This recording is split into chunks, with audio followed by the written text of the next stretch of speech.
Сәлеметсіңдер ме балалар? Бірінші сынып математика. 94-ші сабақ. Сабақтың тақырыбы теңдеу.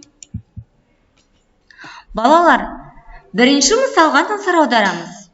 Сырым анасымен бірге қонақ күтуге дайындалып жатыр.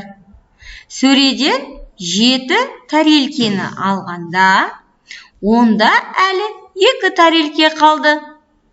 Сөреде барлығы неше тарелке болған? Теңдеулерді шешу жолына қара. Теңдеулерде амалдардың қандай компоненті белгісіз екенін айт. Оны қалай табуға болатынын түсіндір. Балалар, бірінші өрнекке назар аударамыз. Мұнда x, яғни азайғыш белгісіз, екінші азайтқыш 7, айырманың мәні 2. Яғни бұндай жағдайда бірінші компонент белгісіз болған жағдайда біз 2 белгілі санды қосатын боламыз. Яғни 2 мен 7-нің қосындысы бізде 9-ға тең. Яғни белгісіз компонентіміз біздің санымыз. Бұл жерде 9 деген сөз. Енді сол шыққан санымызды белгісіз сан x-тің орнына қойып, есепті астына көшіріп жазатын боламыз. 9 азайту 7 тең 2. 2-ге тең деген сөз. Екінші өрнекке назар аударамыз. 9, яғни азайғыш, екінші азайтқыш белгісіз, айырманың мәні 2-ге тең. Бұндай жағдайда екінші компонент белгісіз болған жағдайда біз бұл теңдеуді шешу жолында біз екеуін, мына 2 санды, яғни 9 бен 2-ден азайтатын боламыз. 9 бен 2-нің айырмасы бізде 7-ге тең. Яғни бізде белгісіз компонент сан ол 7 деген сөз. 9-дан 7-ні азайтсақ 2 қалады. 2-ге тең. Енді үшінші өрнекке назар аударамыз. Балалар, бұл жерде бізде бірінші компоненттерін атайықшы. Қосылғыш, бірінші қосылғыш 7, екінші қосылғыш белгісіз, қосындының мәні 9. Бұндай жағдайда біз x тең 9 бен 7-ні азайтатын боламыз. 9-дан 7-ні азайтсақ 2 қалады. Біздің белгісіз екінші қосылғышымыз 2 деген сөз. Яғни, енді табылған санды біз орнына қойып, көшіріп жазамыз. 7 қосу 2 тең 9.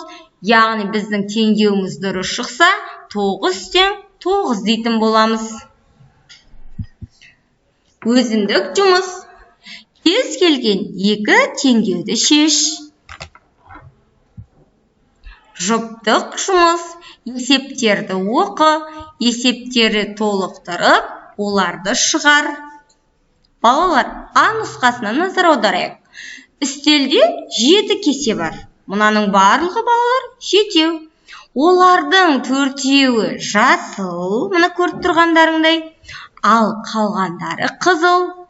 Яғни нешеуі қызыл бізде балалар? Мына жерге қарай қойыңдар. Бұл сызбаға қарайық. Мұна сызық барлығы деген сөз.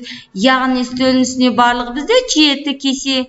Оның 4-еуі жасыл болса, мына жартысы жасыл, белгісіз бізде екіншісі. Бұл жерде қалай болады? Ойланып көр. Енді Ә нұсқасына назар аударайық. Үстелде балалар неше кесе? Санаймыз. 1, 2, 3, 4, 5, 6, 7, 8, 9. Үстелде 9 кесе бар. Тағы оған 2 кесе қойылды дейік. Сонда үстелде бізде қанша кесе болады? Ойланып, жауабыңды айт. Балалар, салыстыр. Бұл жерде біз салыстырған кезде алдыңғы білімімізді еске түсіретін боламыз. Яғни мен 20 мен 30-дың қосындысының мәнін тауып аламыз. Яғни оның мәні бізде 50-ге тең. 50 мен 60-ты салыстыратын боламыз. Дәл осылай келесі өрнектерді өзің орындап көр. Сен зерттеушісің. 5-ші мысал. Өрнектер құрап, олардың мәнін тап. Мысалы, бұл жерде өрнек құрастырайық. Бұл жерде бізге 20-ны алайық сары шар. 20 мен 30-дың қосындысы нешеге тең болады? 50-ге тең. Яғни мен бір өрнек құрастырып сендерге көмектестім. Келесі өрнекті өзің құрастырып көр. Балалар, бүгінге осымен біздің сабағымыз аяқталды. Келесі сабақта кездескенше сау болыңдар.